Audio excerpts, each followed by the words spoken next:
વાવમાં મોરચો મંડાયો છે। છેલ્લા 20 દિવસથી વાવ 4 રસ્તા પર રમેશ રાજપૂત નામનો યુવાને બનાસ ડેરીના તંત્ર સામે એકલો અડગ લડત આપી રહ્યો છે। યુવાનનો આરોપ છે કે ડેરીના વહીવટમાં વ્યાપક ભ્રષ્ટાચાર થઈ રહ્યો છે। રમેશ રાજપૂતની મુખ્ય માંગ છે કે છેલ્લા 10 વર્ષના વહીવટની ઊંડાણપૂર્વક તપાસ કરવામાં આવે અને જવાબદારોને પદ પરથી હટાવવામાં આવે। ડેરીમાં 300 નવી ભરતી કરી એસસી એસટી અને પછાત વર્ગના યુવાનોને પ્રાધાન્ય આપવાની સાથે બોર્ડ ઓફ ડિરેક્ટરમાં અનામત બેઠકોની પણ માંગ ઉઠી।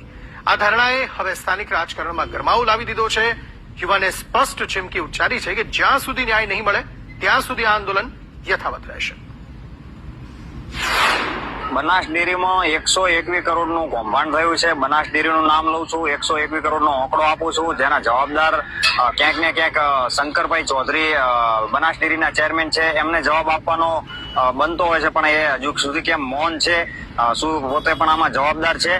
અને આ કૌભાંડ ઓન પેપર છે, જેના પુરાવા મેં રજિસ્ટ્રાર ઓફિસ પાલનપુરમાં રજૂ કરી દીધા છે। આ ડેરીની સામે મુહિમ ઉપાડી અને તંત્રની પાસે અપેક્ષા રાખતું હોય તો મારે બનાસકાંઠાના સ્થાનિક તંત્રને અને ભારતીય જનતા પાર્ટી જે શિસ્તબદ્ધતાની વાતો કરે છે એમને અમે કહીએ છીએ કે 20-21 દિવસથી જે ઉપવાસ ઉપર છે તો એની કોઈ પણ પાર્ટીના એક સનિષ્ઠ કાર્યકરે મુલાકાત નથી લીધી। દુઃખદની વાત છે।